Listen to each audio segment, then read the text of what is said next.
many occasions, I have sat on a lot of panels, and I have been the only Black woman. In fact, I was in the Marine Corps, and so I was really not just the only Black person, but the only woman in some cases. So sometimes white men, they can get a little sensitive about things, and they might say things like, well, it doesn't matter to me. It's just a superhero. It's just what, well, it doesn't matter to you because you've got 15 or 20 examples of a superhero who looks like you. One of the main things about my husband that he talked about when he was a little boy, he wanted to be Spider-Man, and he went to school and his sister had bought him a Spider-Man costume and he was wearing it. And one of the little white boys told him, you can't wear that because you're Black. And so my husband was so excited, even though we were old, we were in our late 40s, early 50s, to go to see Black Panther because this was our hero. You know, that's a big deal for a Black male to be able to see himself represented as saving the world. Welcome to the Stark Reflections on Writing and Publishing podcast. There has never been a better time for writers. More information, options, and opportunities are available to you, but navigating these requires insight. Join Mark Leslie Lefebvre as he draws upon more than a quarter century of experience as a writer, a bookseller, and a trusted book industry consultant to explore and reflect on the writing and publishing landscape to help you make informed choices on your writer journey.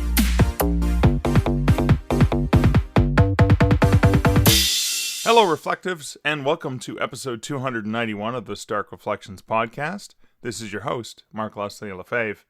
In today's episode, I have an interview with Alicia McCalla. Alicia writes, narrates, and creates merchandise for readers and customers who love thrilling stories of courage, bravery, and strength featuring kick-ass Black women in sci-fi, fantasy, and romance. We talk about her writing, her narration, her kick-ass Black women in various genres, about superheroes, and so much more. And that's coming up later in this episode. But first, let's hear a word about this episode's sponsor. This episode is sponsored by Findaway Voices. Findaway Voices is a platform for audiobooks. You can use Findaway Voices to find an audiobook narrator via their Voices marketplace. You can also use Findaway Voices to distribute audiobooks that you've already produced if you've worked directly with a narrator or if in certain cases you have done your own audiobook. They make it easy, they give you plenty of choice, and even options for marketing. If you want to get your audiobooks into a wide global market, Findaway Voices is the place to do it because they can get your book to more than 43 retail and library platforms around the world. Pretty much the world's largest distribution of audiobooks. I'm in the middle of a Chirp audiobook deal, which ends on the 21st of February, 2023, and you can only get into Chirp books and you can only get Chirp audiobook deals through the good folks at BookBub by having your book listed through Findaway Voices. You can do price promos on a variety of other major audiobook platforms, and they even have coupon codes so you can give away your books to reviewers on places like Spotify so they can listen to your audiobooks there, leave a review. Findaway Voices puts the control back in your hands as an author. And if you want to check out how you can leverage audiobooks as an author, you can check them out over at starkreflections.ca/Findaway. All right, so in terms of a bit of a personal update, I was at Superstars writing seminars all last week, which is why last week's episode was a turn on the mic and just record. It was a thanks Jim Turcotte. I got, I guess it was a little therapeutic for me to share, my memories of such a great teacher. But Superstars writing seminars, let me talk a little bit about that and why I keep going back, and it's been 10 years in a row. Well, in a row if you include 2020 that we skipped because the pandemic hit shortly after the 2021 I think we skipped. It was the 2020 year. I think Superstars Writing Seminars may have been the last thing I went to before the pandemic, or one of the last conferences I went to in February before everything shut down. But I've been going for 10 years, and it gets better every year. It kind of feels weird. Now, there's definitely a sense of home, and that I'm with my people. I had a writer mention to me why she's returned to Superstars, and it's expensive. It's not a cheap conference, but I think there's an element of really only want to go to a conference like that if you're really serious about your writing career, because it is quite an investment.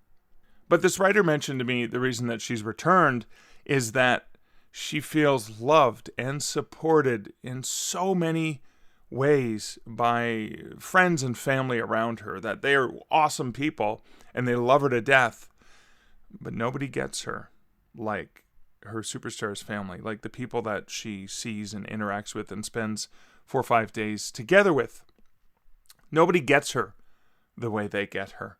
And it's true. You don't have to have, whether you have supportive people in your life or not, sometimes as much as they love you, they may not understand just what it is to be that creative writing person. And so you are surrounded with people who get you, who understand you. There's the concept of tribe and of family and of coming home. And honestly, I feel the love so deeply when I'm at that conference. I'm on such a high, an energetic high of all of the, seeing people. Sometimes this is the only place I see them once a year. But one of the things I like about it, and Superstars decided for next year to put a cap, because it was over 300 people, which was the largest attendee. And when I started going, it was 50, 75 people, smaller groups. So it was way more intimate, and you got to spend a lot more time with people. And now it's larger, and sadly, I did not get a chance to talk to everyone. It was because I was the official MC for the ceremonies. I was helping behind the scenes on a lot of things. I was doing consultations and scheduled lunches and all kinds of stuff.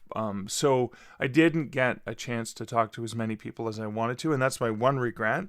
But it's a good thing to have. It's kind of like looking at the panels and looking at like the 6 different tracks going on and going, wow, I could go to 4 of these and know I would love them all. And so I think that's a great problem to have when you go to a conference. Go, oh, wow, these all look good. I wish I could be at them all. Or, wow, I wish I could talk to more of these amazing people. I get a chance to interact with them. So that's part of it. But even with, the 300 people, and it's going to be capped at 400 next year, it's being able to just chill and relax and get a chance to hang out with people. Obviously getting caught up with Joanna Penn was so much fun.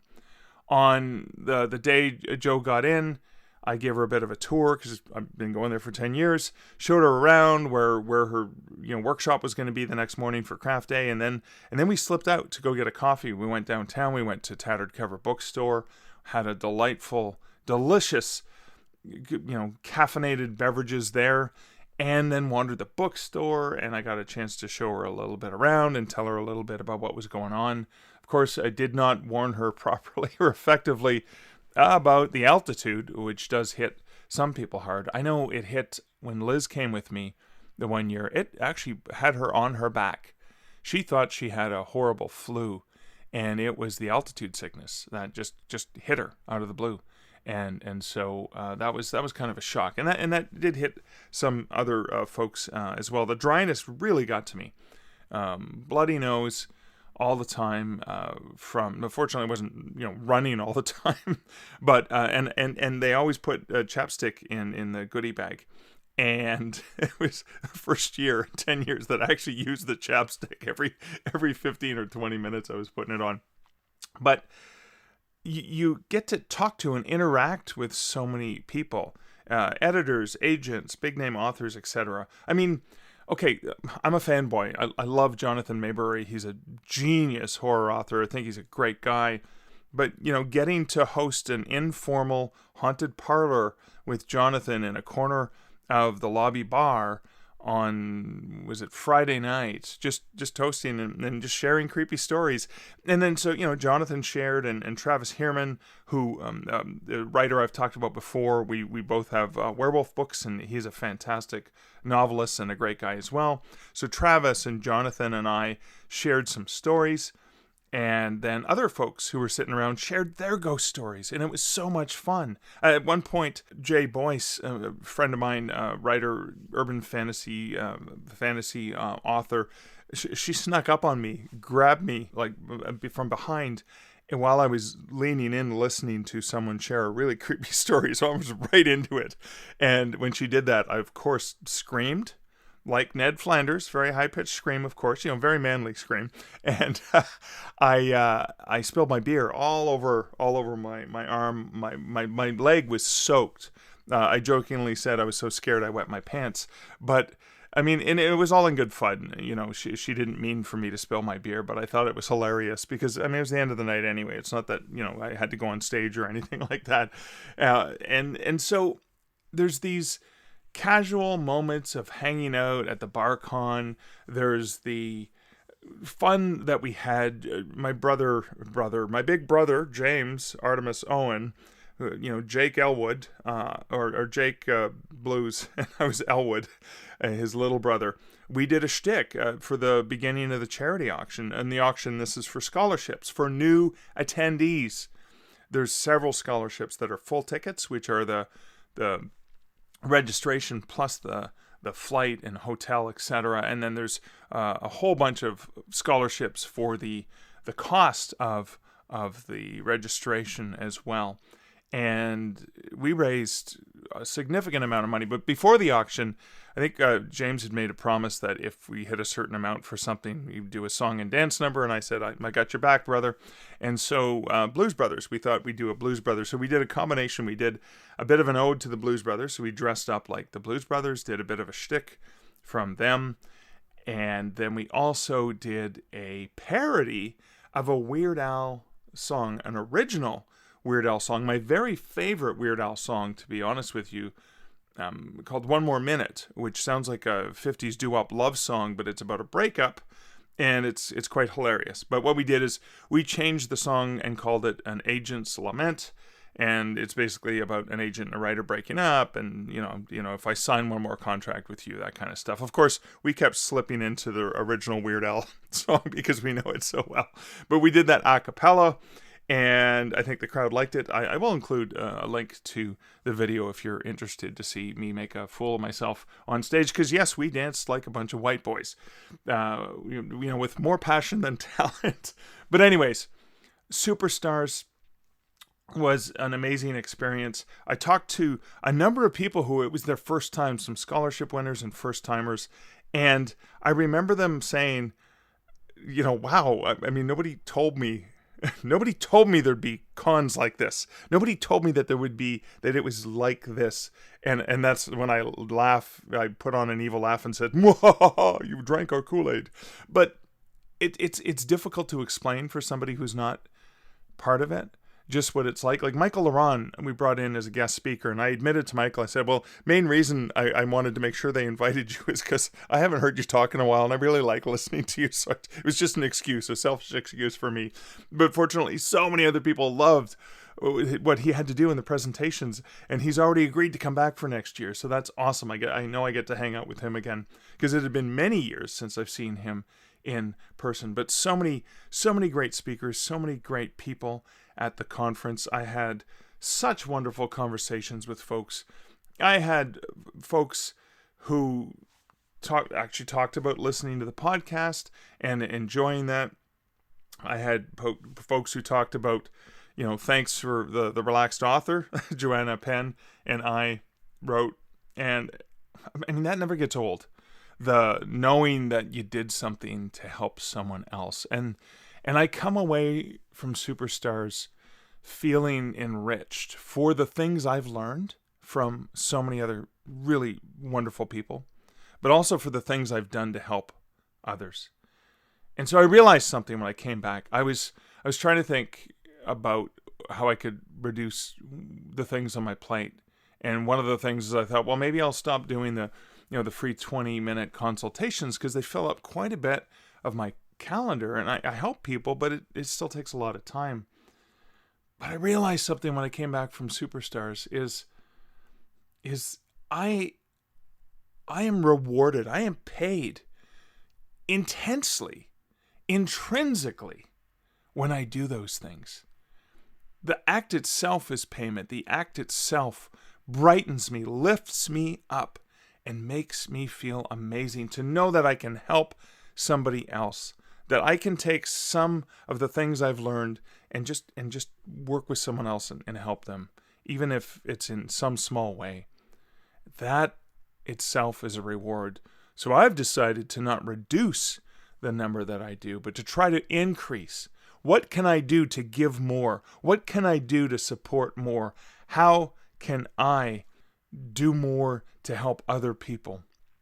Because I remember what it was like when I was first learning and I didn't know where to go or who to turn to.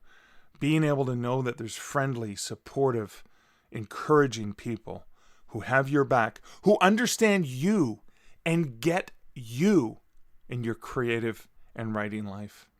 I want to do more of that. So I came back from Superstars energized, knowing more about myself. And that's what makes me tick. And that's a fundamental thing.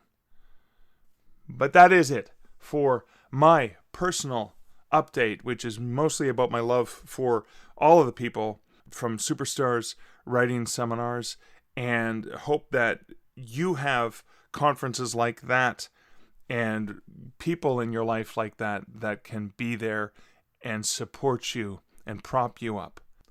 And so, speaking of people who love to prop other people up, who love to instill other people with strength and power and kick-ass superhero ability, you're about to listen to a most awesome conversation that I had with Alicia McCalla.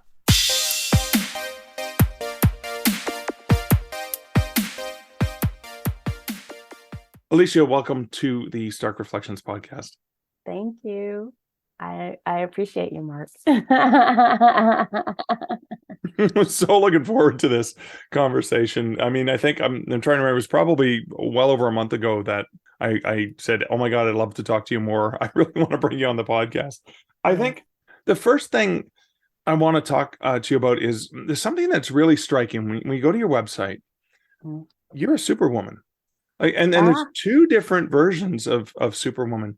And that kind of leads to your catchphrase, female empowerment, diverse voices in sci-fi. Can you talk a little bit about the importance of that author branding? The author branding, which part? The part of me being a superhero? Or... Well, I think it all ties together, doesn't it? Like it just seems all part of one big... I mean, there's a message you're trying to make, right? Yes, I do have. Yes, I definitely have a brand. So I know we aren't necessarily talking about that now, but my brand, literally, the three emotions would be courage, bravery, and strength.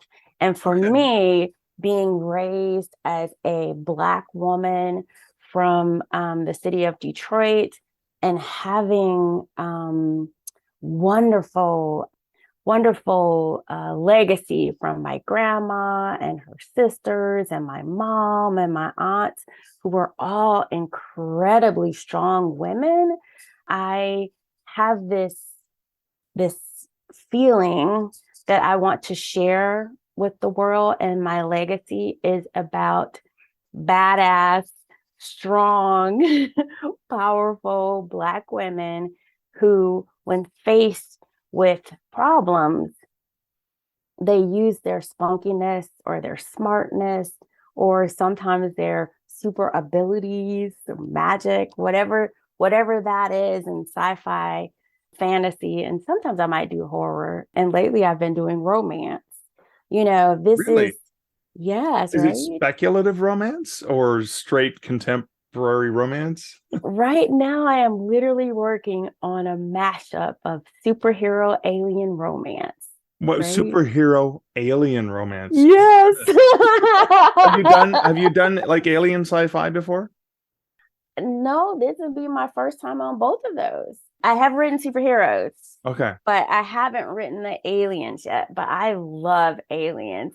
I even like love Star Trek with the latest captain, Okay. Michael Burnham. I don't know if you watch Star Trek, but I've blogged about her on multiple occasions. So I am that I'm What that person. I'm that kid who loves like all of it. what is it about this new captain that compels you so much? Oh, she is strong. The whole idea to me, just when I saw her, my first blog post that I wrote about her was like, I'm just proud as hell because this is a Black woman who is a Star Trek captain. Oh my God, right? And in earnest, it hasn't been shown on regular TV like Captain Kirk would have been, right? Right, yeah, yeah. But because sort of under that CBS paywall. But I love it. I watch it. I keep up with that series.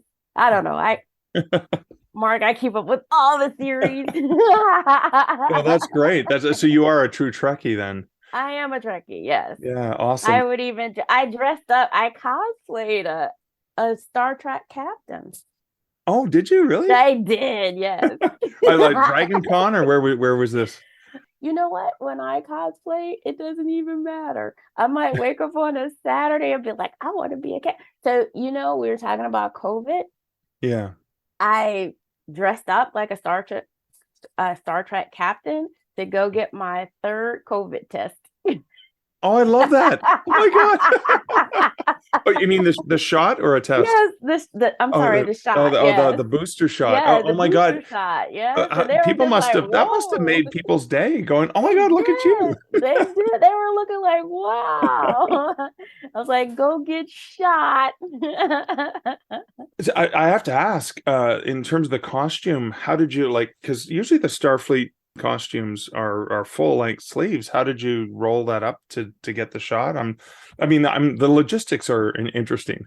So that particular one, it was only a t-shirt. So Oh, it okay. worked. So I could like flip it up real good. And it had like the captain's, it had all the insignia and everything. It was fun. Oh, that's fantastic. I love it because yeah, you're going to make these people, especially if it's a clinic where they're there all day, every day, and they're doing like one person after another. And then this woman shows up as a Starfleet captain and you're like, whoa, cool. What you doing?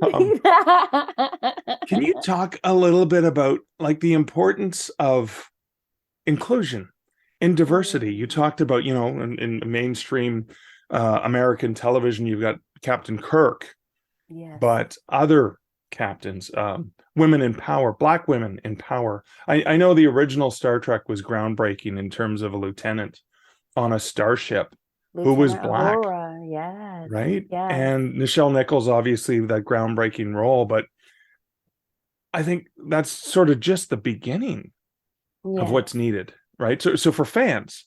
Mm-hmm.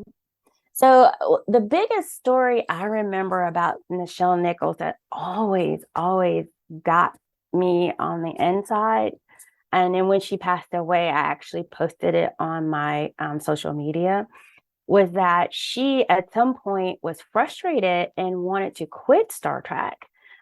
She was thinking that she wanted to go do something else and that it wasn't important. In some kind of way, she was at an event and Dr. Martin Luther King Jr. was there.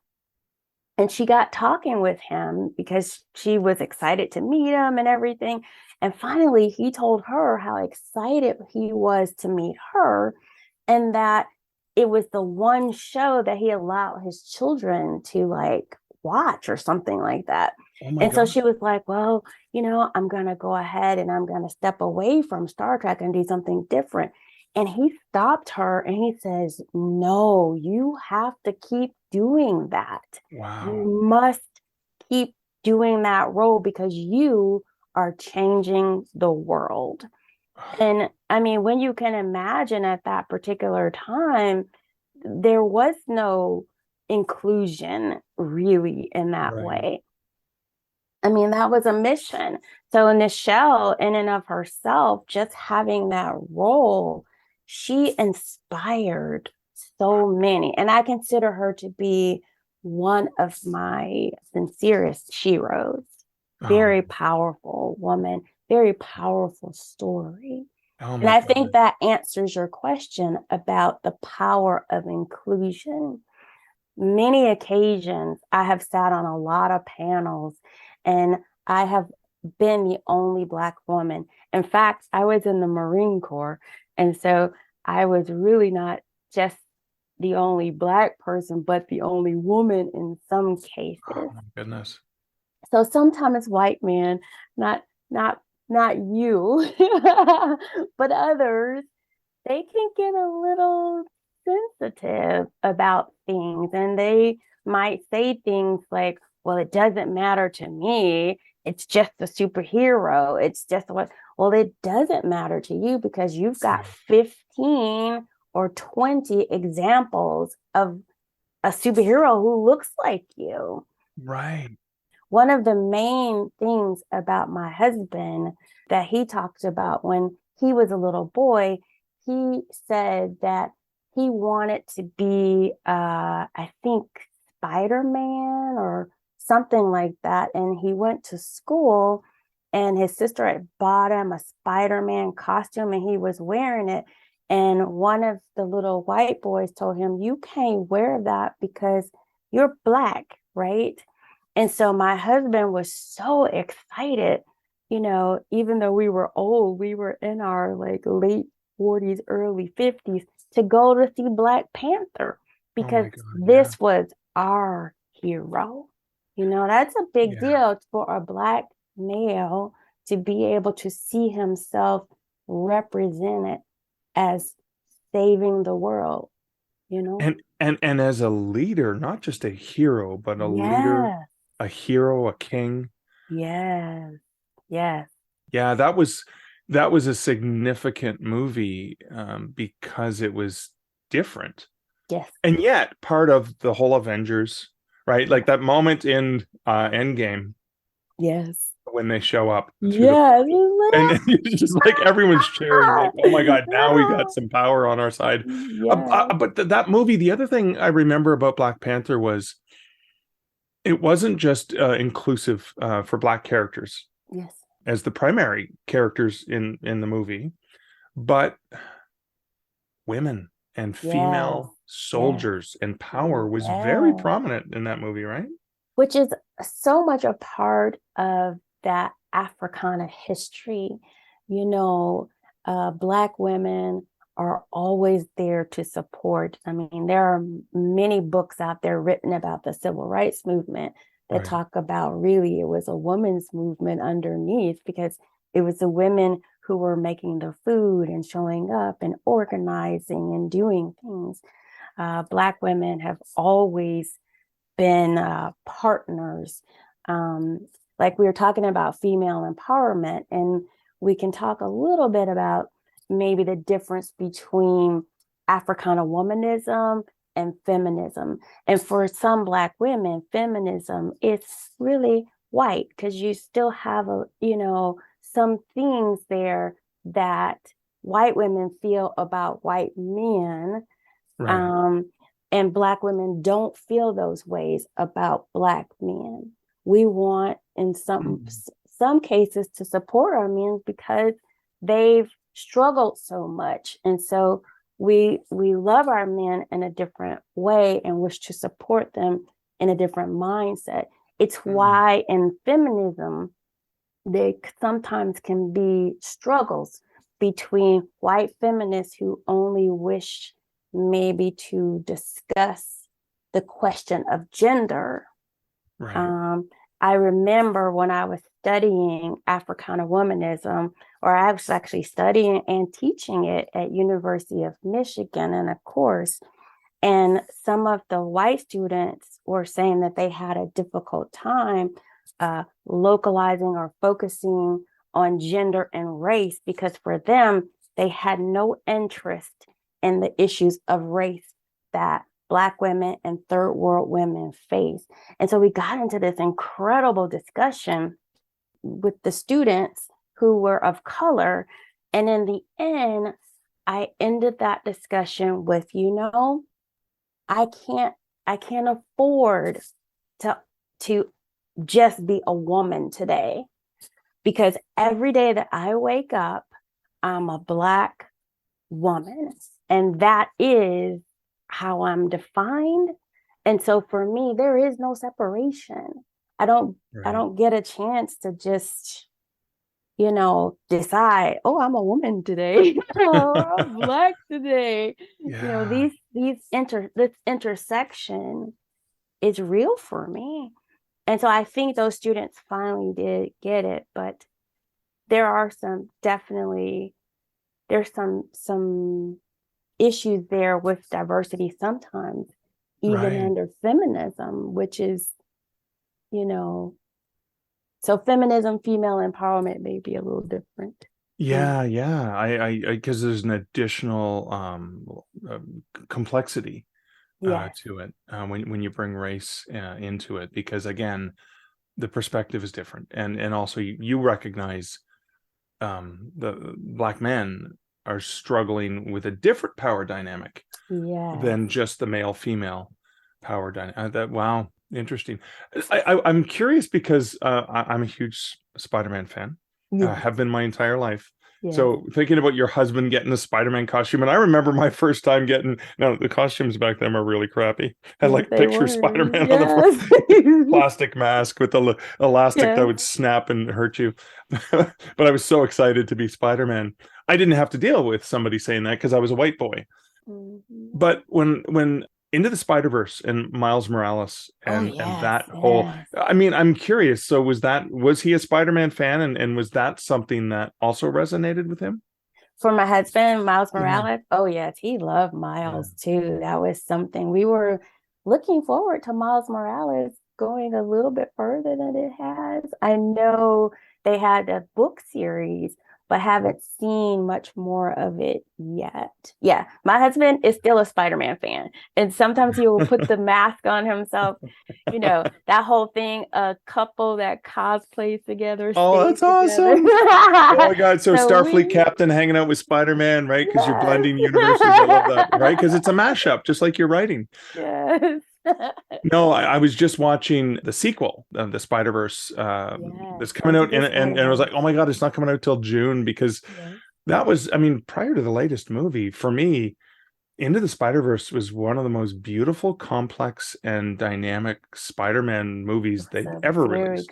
Very good movie. Yeah. And I know some people were put off by the style of animation. Yes. But I liked it. Yeah, and I liked it too. And I loved, I mean, I just, it was just amazing because, again, a little boy can look up and go, oh, I'm like Spider-Man. And one of the things, I think it was Stan Lee was talking about this. Spider-Man could be anyone. Could be a woman. Could be, the voice was Spider-Gwen, right? Spider-Gwen, which is really a powerful character. But you put the mask on it, and it could be anyone. You can't say, oh, I'm sorry, you're Hispanic, you can't be Spider-Man, or you're whatever. So you can't do that. As a white man, I was really disturbed by the backlash of so many people with the trailer for The Little Mermaid. And I melted to see these little girls so excited about it. He looks like me. Yes. Like that particular circumstance, I was this close, Mark, to like saying, I'm going to write a mermaid story. But you were going to add a mermaid and an alien and a superhero. Yeah, that was ridiculousness. Yeah. But I don't know, because fandom is like that, Yeah, I guess so here is the thing. I am 53 years old. I have been a fangirl since I was at least 8 or 9, right? Right. And over the years, I've loved people who love science fiction and fantasy, but they are some of the most racist people you've ever met. And I know that sounds terrible because you would think these people, they Right. love aliens, and you're like, you like aliens. Like, what's wrong with you? We have so much But in common. We love the same things, and yet, yes, yeah, it is. And you see it in Star Wars and in Marvel and anything. Just the backlash that people have when something's different. I mean, yes, it almost feels like the MAGA response of, let's remember when, women were in their place and black people had no rights at all, yes, and that was when things were good for me, the yes. white guy. I mean, it almost feels like we have a little bit of that. But when I think about speculative fiction, when I think about science fiction and the comic books and all the things that, I mean, you and I are the same age, Mhm. probably weaned on the same speculative influences as creative people, and probably inspired by the heroes and stuff like that.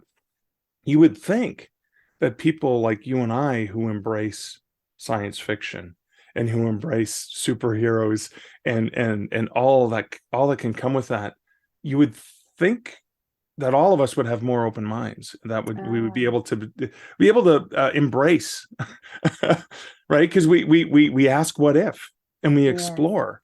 So that is a kind of a frustrating part of our sci-fi community, I think. One of the most interesting things, I remember being on a panel at Dragon Con, and I was one of a group of guest speakers, and I sat next to an individual. I won't speak their name because they're a Right. very prominent white male author, but he was insistent that he just didn't care and he didn't want to have this discussion of diversity. I mean, underneath, I'm assuming that he probably had some feelings there. So Right. finally, I remember at the end, I said, you know what? Let me ask you a question. Why do you wish to write Black people out of the future? What do you gain from this? Oh, Because when you insist that race doesn't matter, or when you insist that you only want stories with people who look like you, what you're doing is committing a version of genocide, because you're saying that only white people, white society, and white culture deserve to be in the future. Why do you wish to do this? wow. And it took him a minute because I think that was a little too in depth for him. Mm, He he yeah. did get up and run away from me in the end though. He didn't want to have a little conversation afterwards He when the did panel. not. No. But I think that's at the heart of it. I think Yeah. that's what it's about. When I saw Black Panther for the first time, I was bawling, crying in the movie theater, because when they opened up and showed you that Afrofuturism, where Black people had the tech in Africa, it Yeah. was just beautiful. The costumes and the Right. all of it. It was Mm, such an inspiration, not just for me, but for children all over the world. Soon after that, my husband and I visited Ghana, and we went to a school. And my husband had his Black Panther watch, and I had a Wonder Woman watch, right? And it was so interesting because all these children were coming around from us, and they were walking and talking and hugging us, and they were singing. And so I told my husband, we need to give them something. So he pulled out his Black Panther watch, and he says, I'm gonna give one kid my watch, right? And oh, I said, okay, really? well, if you give one, I'm gonna give a Wonder Woman watch. And so we literally were like found kids, and we gave them a watch. Okay, so the little girl who got my Wonder Woman watch was looking at me like, what the heck is this, right? Yeah. But so she looked at my husband and looked at him giving the Black Panther watch to, all those children knew and recognized Black Panther. Yeah. All of them. And that was Ghana. Soon after, around the world, even when we walked, people could, Wakanda Forever was a thing. And so I felt bad because I was like, well, maybe I should have had a Black Panther watch too. Oh, man. Hopefully, some Yeah. kind of way she learned about Wonder Woman. But Wonder Woman in that community was not nearly as prevalent and understood because they don't have access to TV. Wow, of course. Things in the same way, but they knew and had seen and watched Black Panther. It's an inspiration across the Africana diaspora. Oh, that is phenomenal. Mm-hmm. Wow. Wow. Because you think a little girl, Wonder Woman, of course. Yes. Oh, wow, that is amazing. I can only imagine the hero that little boy is. Yes, right. And he was like running around the school with his Black Panther. I've got it. Black Panther. Oh, man. That's fantastic. Yeah, it was a big deal. So I want to go back. I want to circle back to branding, because obviously the branding you put on your website is very powerful. It's very clear. I love the way you express that, but you're also doing something with your website in terms of you're publishing your books on other platforms and selling them there, but you're making the move to do more direct sales. Yes, I am. And that's an empowering movement too, isn't it, when you think about it? Very empowering. It's terrifying, because after you've been out here for 10 years messing with the retailers and Amazon, and we've all learned so much about what it means to, be this either traditional or indie writer. And so now to be stepping into this e-commerce author is what I'm calling it. Commerce author. Okay. All right. Yeah. The person who has your direct selling, but on the other side of it, you're also doing the e-commerce shop part of it. Right. And I think that's a big step for a lot of authors, because just like Amazon was changed the face of publishing, I believe selling direct and Shopify can also be that same experience for authors, in that you're keeping a lot more of the income that you create, as well as generating, like, instead of having multiple side hustles, you've got all of your side hustles in the one space. So you can upsell and cross-sell merchandise. Oh, I love that. And you need a bigger story, right? And I know we were talking earlier, because I was checking out, you had some, because you're also an audiobook narrator, yes. As if you don't do enough. And I was listening to some of them, and then there was this sample from your superhero story collection. And being a big superhero fan, I'm like, I know I have credits on Kobo, I have credits on Audible. And I was asking, ooh, can I get it there? And it's only available right now on your website, correct? Yes. So that's the thing, you kind of move into doing exclusive things just for the audience who really, really loves you and really wants to have these unique products from you. So in a way, as you move into, or as I've been moving into, getting deeper and deeper into this e-commerce author mindset, it's becoming abundantly clear that your branding has to be on point, and that you really have to be bringing in the people, the customers, the readers who just love you and want to support you and are willing, or who want to do more than just be your reader, but also become your customer and become your premium customer. Maybe that's a better way to put it. Yeah, it's not just someone who reads the books and loves it, but it's somebody who walks around wearing a watch branded with your character or something. Exactly. Exactly. You got it right. It changes the lives of little children. We're so excited. Right.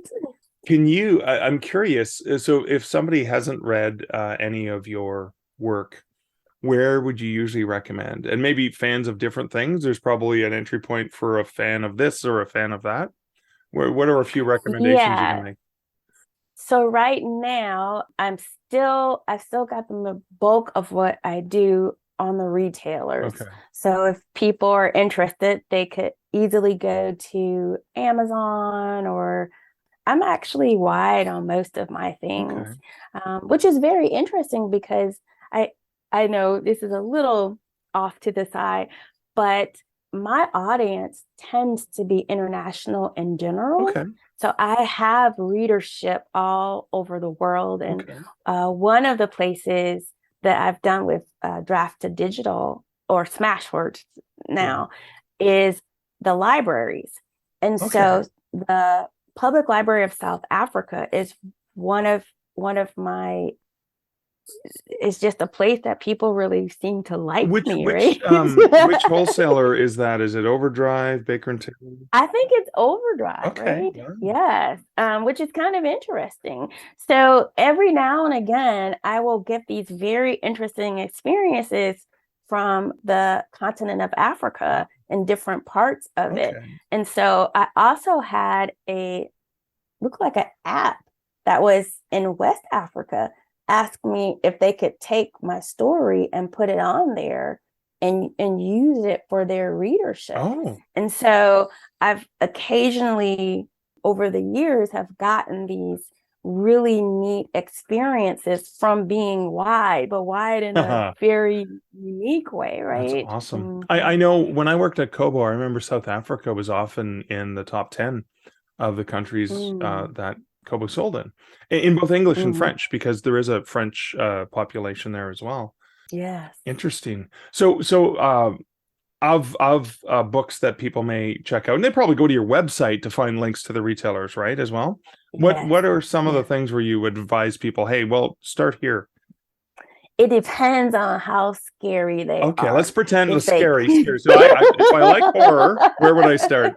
If you like horror, you might like the African Elemental series, Okay. because it is definitely something like So supernatural magic, horror. supernatural powers, elemental. Okay, all Yes, right. that's got an ancient serial killer chasing down little black girls to try to steal their magic. And where is it set? So that's a big series. Right. So it starts in West Africa, and then it ends in Detroit, Michigan, and then it moves across to Atlanta, Georgia. Oh, wow. Okay. All right. So Detroit, where you grew up there as well, or? Yes, I grew up in Detroit. Okay. Yeah, we're in the same temperate zone that here. character, we are. That main character is being chased by the vampire-like creatures called the Obeyifo. Oh my goodness. Is the magic of the elementals, is it based on West African legend? Okay. West African mythology, Okay. gods and goddesses. Oh wow. Okay, cool. I love that. So okay, that's for a horror fan. What about a sci-fi fan? I do have a series. My first book was Breaking Free, and that's genetic enhanced characters. Like superheroes? Similar, okay. Yes. Probably my first foray into that. And that series that book is near and dear to my heart. I haven't since been able to finish it because the grandfather in that book was based on my grandfather, and I lost him. And then my son, he recorded the song for me, the theme song. And we talked a little bit about how I lost him too. Right. Yeah. And so I haven't been able to find my way back emotionally to finishing the Genetic Revolution series, because it has just been heavy with grief in general. Yeah, I can imagine. But you do superheroes. I do. I have superheroes. So I have superhero short reads, and that's going to be your badass black women. Oh, I love that. I love that. That's a fun one. If people are interested I have a vigilante in that one. I have a little romance short story. Oh, so you had written short romance before this new one you're working on, right? Yes, tiny. All right, a little bit of romance. Okay. But the story that that might be of interest to people is the superhero baby boy. Mm-hmm. And that story was taken by Black Women Are Scary podcast. And they created a radio dramatic podcast with it, which was fantastic. They did 2 of my stories. They did that one, and then they did The Last Vampire Huntress, which was a great story. So that was fun for both of those to be out there on that podcast and for them to share those stories. So I was author of the month for them last year. Congratulations. So speaking of podcasts, as we get closer to wrapping up, for people who want to hear more from you, from people who want to read more from you, whether it's your fiction, or the blog, regularly sending out that. So where, because you do have a podcast as well, where can people find out more about you and listen and read and check it all out? So you can find me at my website, aliciamccalla.com. And as far as the audiobook side, so I narrate under a pen name, Alicia Speaks, right? Yeah. Do you get along with Alicia Speaks? So McCalla and Speaks get along really well together? I guess they get along okay. You messed up my words. You pronounced this wrong. And for Alicia Speaks, I recorded a project with Jay Thorne and Zach Bohannon, and Jimmy Sensei was the secondary narrator. So we did The Curse of the Spiral, which was lots of fun. Oh, you guys did it as a duet. Okay. Yeah. So Jimmy did the male stories and I did the female stories. Cool. And then my friend Nicole Givens Kurtz, she had a strong Black woman paranormal detective, Prentice. And so I recorded Kill 3 Birds for her. And that was so much fun to do. Great project. Oh, that's fantastic. And so lots of creative things on the go for you, lots of business oriented. I am a creative entrepreneur. That would be true. I love that. And so your website, your main website where people can find links to all the things would be aliciamccalla.com. Awesome. Alicia, thanks for hanging out with me today. I appreciate it. I was thinking a lot about this conversation I had with Alicia, which I really enjoyed having when we had it, but I really enjoyed reflecting, going back and listening to it as I was editing this, and reflecting on something that I kind of missed that was really significant. So something Alicia's husband and I have in common is we're both huge Spider-Man fans. And when she shared the story about how excited he was as a kid to go to school dressed up as Spider-Man, and then to have a little white boy say, "Well, you can't be Spider-Man because Peter Parker is white." And I remember Stan Lee talking about the Spider-Man costume in Spider-Man, and it could be anyone under the costume, but of course a lot of people know that the man behind the costume was a man, teenager. It was a white person, Peter Parker. And the Spider-Man universe, the comic books eventually created Miles Morales, who was a black Spider-Man in an alternate reality, an alternate universe. And that was a cool thing because I got to see a different kind of Spider-Man. I really enjoyed the what ifs, and it was what if someone else was Spider-Man, and that was a really great single comic that I remember getting. But just to be able to see how someone else in a different environment with different family members in a different situation, how they would deal with the same superpowers. And that was interesting and fascinating for me. But when I was a little white boy wanting to put on my crappy Spider-Man costume that was available, the way costumes were back then, and where, you know, I remember there's a picture of me in that really, you know, the mask looked a little bit like Spider-Man, except the big giant holes cut out for my eyes, but this green sort of plastic that you would wear when you were painting something. And I never had anyone tell me that wasn't me.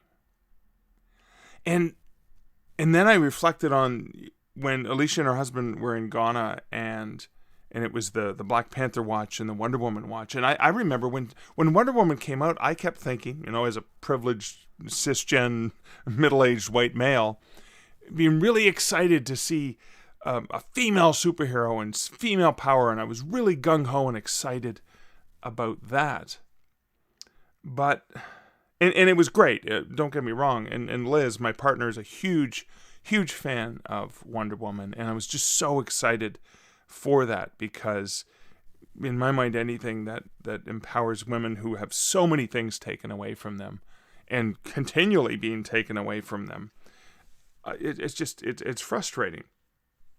But even then, that the female power wasn't as important as the power of a character like the Black Panther and Wakanda Forever, and what that meant for these children to be able to see a hero that looked so much like them, that came, from their even part of the world.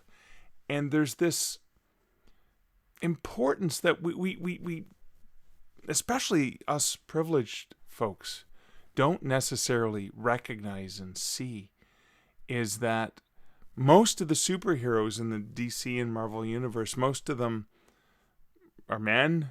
Most of them are like me. They're white men, middle class, or whatever the case may be. And so there's never an issue of being able to identify with them. And I was thinking about what that might be like for Alicia's husband. And it wasn't until he was in his early 50s, late 40s, that he had the experience of being able to go to a movie theater and see a superhero film that was something that hit home properly and effectively. And so I guess the reason I'm thinking about this are the things we take for granted and the things we don't see that are right in front of our eyes. I remember, for example, I was interviewing for a future episode that's coming up, just not even being properly aware of how easy it is for me just to go and get up on stage. And I just got back from Superstars writing seminars, and I was able to climb the stairs to get up on stage and grab the microphone and do my author thing. That's not necessarily the experience for other authors because of physical differences. And remembering those things, I think, is important. So it's important for me as a human, as a person, as a compassionate soul, to remember those things and to be aware of them, so I can be aware of just how much I take for granted. And that's just good learning in general to become a better person. But when I think about my characters, when I think about the writing, when I think about the perspectives that I'm writing from, being open to understanding the different ways that the same person can see the same situation is really important to really get in and understand that character. And I mean, we're writers. We absorb life and we try to absorb it and put it back into our writing. So I'm grateful that there are authors like Alicia who are patient and take the time to help us understand and explain and experience. But I'm even more grateful that authors like her are there looking at how they can empower others and what they can do in their writing to put out work into the world so that other people can look at that and say, that's me. I can see myself in this character. I can see myself in this situation. And you, dear listener, no matter where you are, what situation you're in, where you're from, you also have a perspective and a voice that should be heard, should be felt, should be understood, should be experienced, because you producing that work and putting it out into the world is most likely going to help somebody else realize that they are not alone. And that is the fundamental thing that we do as writers, isn't it? Is it's the connection between two human beings. And so those unique things that you have, that you are, that you share, that you're willing to invest in your writing and your characters and the experiences that you share, are most likely things that are ultimately going to reach out to someone else and help them understand they are not alone. And that's why you, dear listener, that's why you can't give up on yourself as a writer, because there are other people who need you to do this. You're actually going to help make the world a better place, just like Alicia makes the world a better place. Well, that's it for this reflection. That's it for this episode. If you enjoyed this episode, please feel free to share it with someone that you think would find value in it. You can leave a review on the podcatcher of your choice as well. And thanks so much for listening. And so until next week and next episode, this is Mark Leslie Lefebvre wishing you great writing and good Stark Reflections. Thank you for listening to the Stark Reflections podcast. You can find show notes for each episode at starkreflections.ca.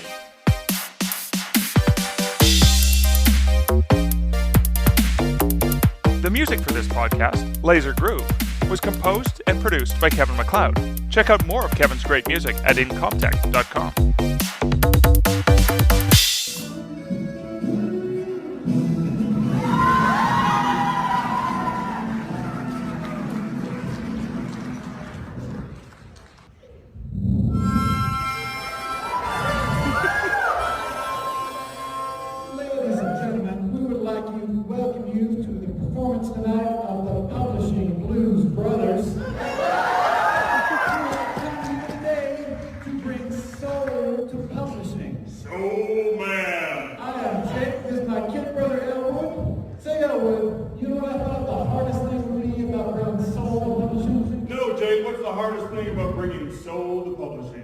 Explaining to publishers what a soul is.